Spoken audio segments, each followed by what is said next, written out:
Poems from Tsunami versus the Fukushima 50 by Lee Ann Roripaugh.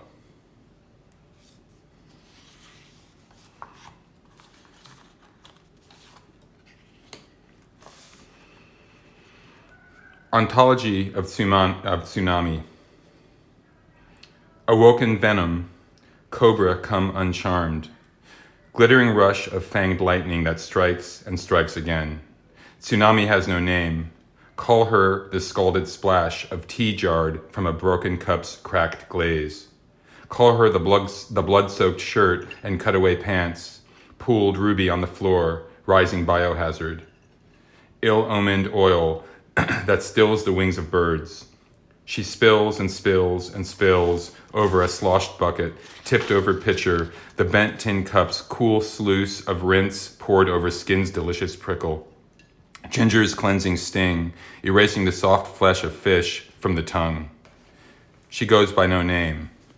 Call her Annihalatrix. Call her Tabula Rasa.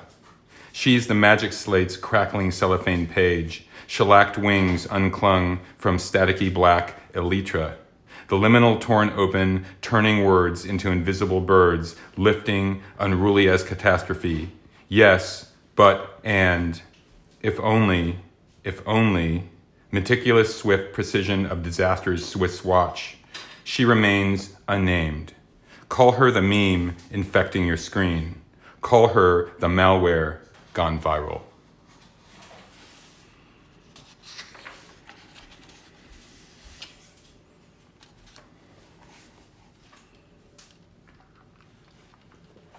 Dreaming Tsunami.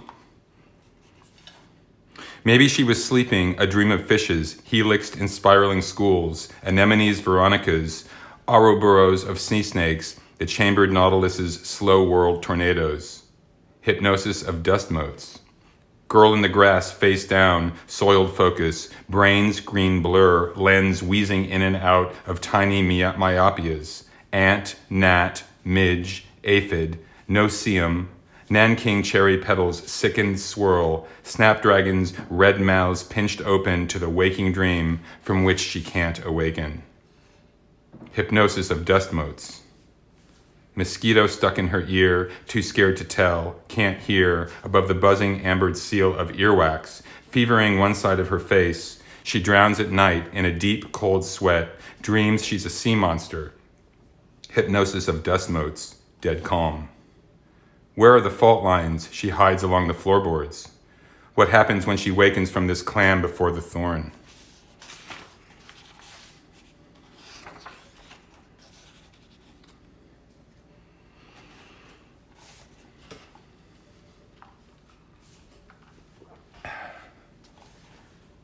Radioactive Man.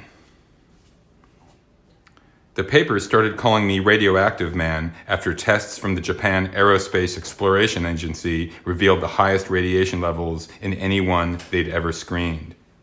I guess I'm the champion, I joke to reporters who come for interviews like visitors from another planet. Bulky and brightly awkward in white hazmat suits, they look like mourners at a Buddhist funeral, and so I light a cigarette to dangle from the corner of my lip and grin, even 8 miles away in Tomioka. The sound of Reactor 4 exploding was completely unmistakable, so I took my elderly parents south to my aunt in Iwaki, who refused to even open her door to us because she said we were contaminated. Then we tried a temporary shelter, but it was full, so we came home again to the no-go zone, and when other relatives agreed to take in my parents, I stayed behind to care for the abandoned animals. I've seen many terrible. I rescue as many as I can, the dog trapped inside a barn for months, who survived by eating the dead flesh of starved cattle. Or the feral ostrich, so vicious the police who border patrol the nuclear exclusion zone, armed with Geiger counters, nicknamed her the boss. All over Tomioka, the animals recognize the sound of my truck and come running to meet me when I make my daily rounds. Many come to stay with me at my family's old rice farm. Living without water or electricity in the ruins of the town where I was born is sometimes very lonely. I wait for cancer or leukemia and joke to the boss about becoming a superhero through a radioactive ostrich bite. Sometimes I think of visiting my 2 kids who live with my ex-wife in Tokyo, but then I remind myself of the invisible dust-coated incesium particles that's in my clothes, my hair, my skin. I remember I can see my future in the sick animals I care for. In the American Watchmen comics, Dr. Manhattan was once tricked into believing he'd given everyone he ever loved cancer through exposure to his radioactive body. Just as the thought of this undid him, made him feel so solitary and blue, he left the earth behind for eons to brood in exile on the moon.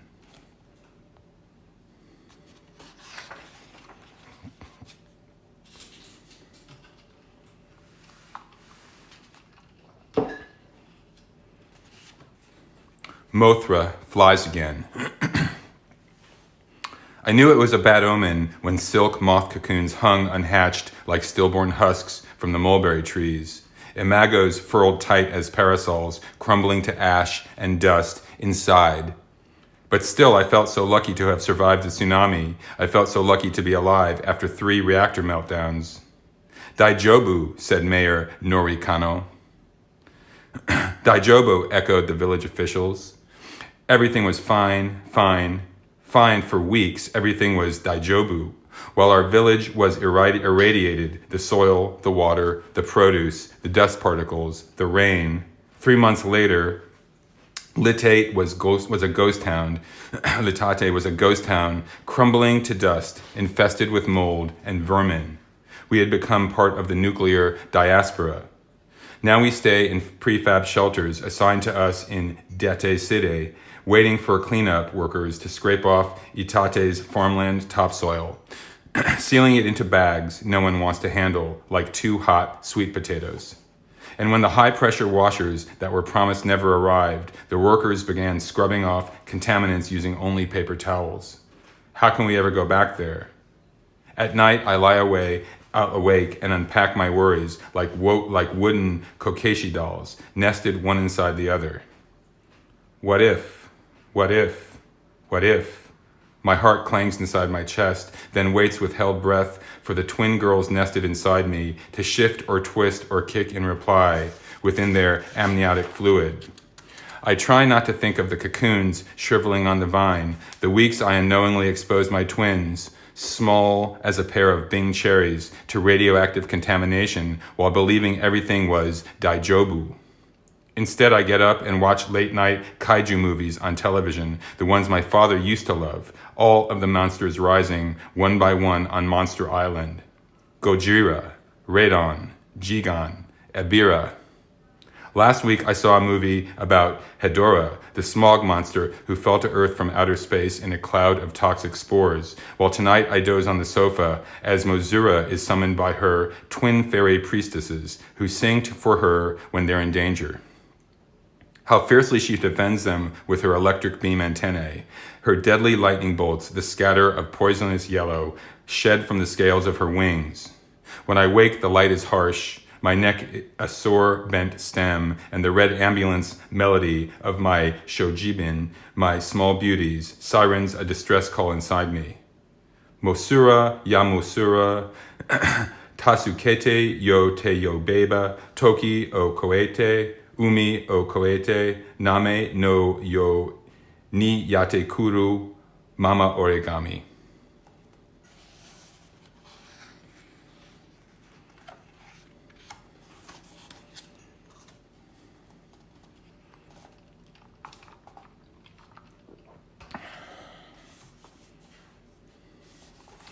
Tsunami battles the pink robots. French post-structuralist tsunami. It's such a pitiful bukkake, those post-tsunami Roombas, cooling down plant walls, stripping off paint and concrete surface with their water jets.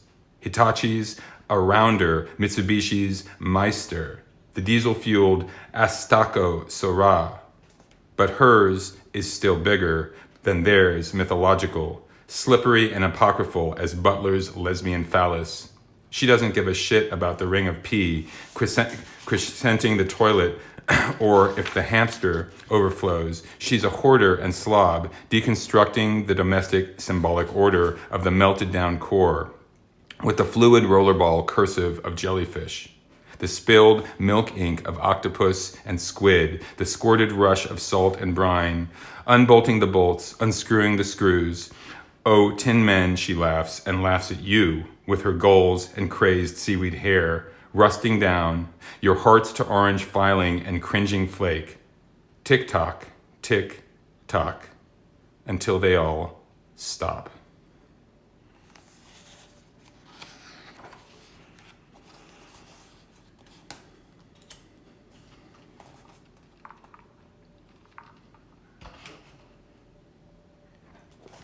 Hulk smash. Because it was afternoon and I was at the Carnation Farm when the earthquake struck, because by the time I arrived back home to help my family, traffic jams had clogged shut the main arterial roads leading inland from Futaba-machi, because when the tsunami breached the seawall and concrete disintegrated like strewn chunks of soggy plywood, we had to leave our car and flee for higher ground. Because the elevated hill marked as the evacuation point for an elementary school seemed like it should be safe until a tsunami rose like a thundering wall of water and blotted out the sky. Because there wasn't time for us to climb all the way up the hill, so I held my wife and daughter in my arms and we clung together tightly, wrapped around a tree. Because the icy water uprooted the tree so easily, like plucking up a blade of grass, and tore my wife Mayumi away from me. Because I could see Natsu was crying for her mother, though I couldn't hear her, above the roar of the waters, and I was scared I'd hurt her from holding on so tight. Because when I regained consciousness again, with a concussion and a broken leg, after having blacked out, my arms were empty, because she was only 3. Because I was taken against my will to a hospital in Itate, where I was promised that rescue workers would search the coast for any survivors and bring them to safety, because the meltdowns and hydrogen explosions at Fukushima Daiichi began the next day, and everyone within a 20-kilometer radius was evacuated, so that no one was able to look for my wife or my daughter. Because the nuclear accident at Fukushima Daiichi was, as it turns out, preventable. Because what if my wife and daughter were injured but still alive, and what if someone had only searched for them during those early days after the tsunami? Because it was over a month before I was allowed back into the exclusion zone, where I found Mayumi's body in a nearby rice field. Because my wife's remains were so terribly decomposed after having been left out to weather the elements, insects, birds, and vermin, she was no longer recognizable, and the Buddhist burial rites could not be followed before her body was burned. Because over 4 years have passed with my life still in limbo, unable to return to what's left of my home, to my work breeding carnations, unable to lay Mayumi's ashes to rest on ancestral grounds. Because my daughter Natsu is still missing, even though I search for her every month in the 5-hour increments allowed by radiation guidelines. Because I am by nature a quiet and scientific man, a botanist by trade, but I work so ferociously at clearing debris and digging along the shoreline in search of my daughter's remains, tearing off my hazmat gear when it gets in the way, or when it becomes too hot, that volunteer search teams have nicknamed me the Hulk. Because so what? I no longer care about being exposed to radiation, and maybe it'll make me stronger anyway, like the weird profusion of 2 bright and hardy flowers blooming in the irradiated wake of Hiroshima and Nagasaki, maybe even strong enough to hold on to what matters. Because plans are underway to build a containment facility in Futaba City for the bags upon bags of contaminated topsoil and radioactive debris gathered by the cleanup workers that no one knows what to do with. Because if this happens, Futaba will become just a permanent trash site. For nuclear waste, a toxic garbage dump where my daughter's remains will be abandoned forever. Because how can I let this be? Because my arms are empty. Because she was only 3. Because now every month when I spend my 5 hours searching the no-go zone, and I see one of the many rusted TEPCO signs reading "Nuclear Power, Bright Future of Energy," I feel such a huge surge of adrenaline and rage that I have to tear it down.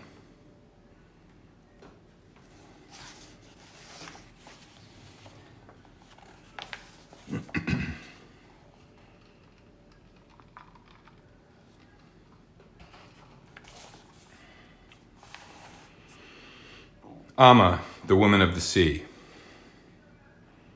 How the tourists love to see us diving for wild abalone and sea urchin in our traditional white isogi, with wooden buoys tethered to our waists for when we surface to rest. In my prime, I could hold my breath for 3 minutes before releasing the pent-up air in my lungs in a long gasping isobue, those hyperventilated whistles of the ama ricocheting across the bay like the sighs of ghosts. When I first became an ama, I was just a teenager, and we dove naked, wearing only a loincloth and a tanugi to cover our hair. A photographer once visited my tiny fishing village to capture pictures of ama at work.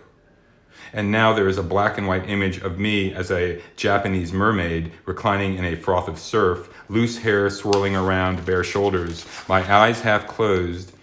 That's when I decided to move to Toba City to learn to work as a pearl diver on Pearl Island for the Mikamoto Pearl Company. We dove there for Akoya oysters, which permaculturers implanted with the tiny grit of irradiating nuclei, making the oysters secrete layers of nacre to grow a cultured pearl. Then we hid the seeded oysters in protected ledges within the seabed, safe from typhoons and red tide. We performed for Westerners and tourists in modern white cotton. Eventually, I married a fisherman. Several decades later, Mikamoto found a method of seeding pearls more efficient from the old ways. And though tourists still come to see diving on Pearl Island, it is no longer real, just a show. Like an image held still in time, not of how things really are, but of how things used to be. When my husband inherited his older brother's fishing boat in Kuji City, we moved back to his childhood home and began working on the Tohoku coast. Though I'm an old woman now, I dive every day, and each year the ama and fish both dwindle. None of my daughters or my granddaughters or even my great-granddaughters show any desire to dive. And though there have been women divers since the ancient Nara era, some people say we are the last generations of ama. At 78, I'm one of the oldest, but still, on most days,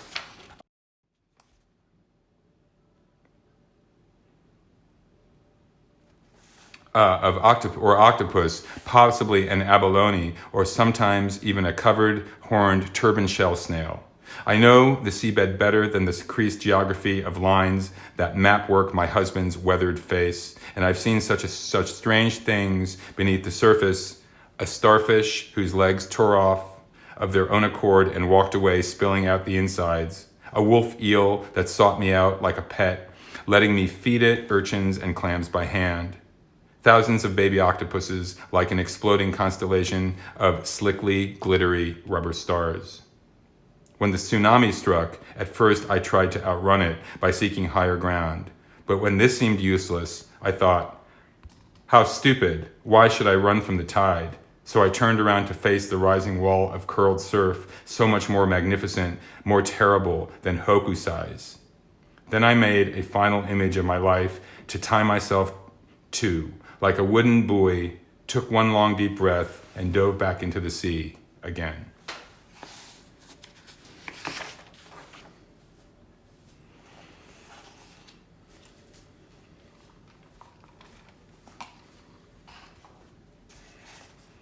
Emo tsunami.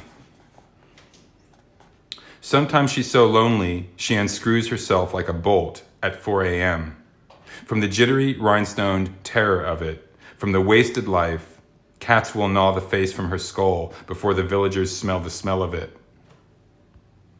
From the only an Attivian can slow the oscillating tornado siren in her chest, deafening the corn of it.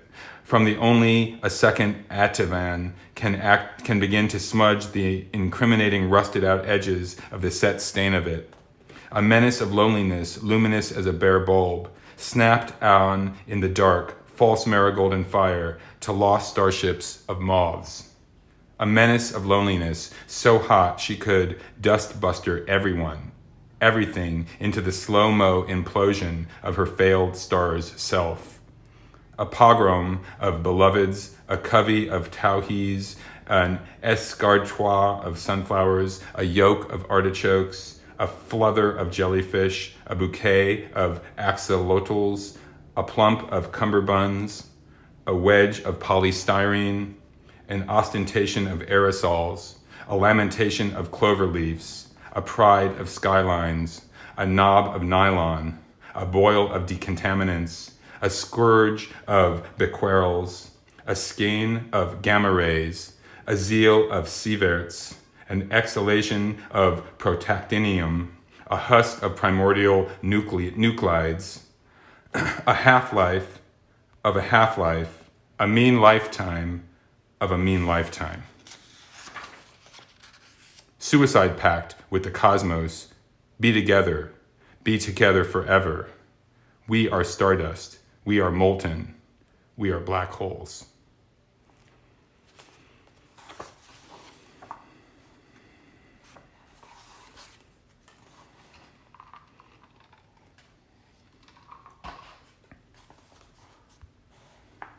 Ghosts of the Tohoku Coast. Of course, the ghosts are everywhere. The face that blooms confused in an unfurling peony bud. The dog that doesn't know it's dead, returning to search for the child who used to pet and play with it. The fisherman who comes to shore with early morning's neatly mended nets, looking for his small docked boat. Taking taxi rides, wanting to go home, demanding to know, am I still alive?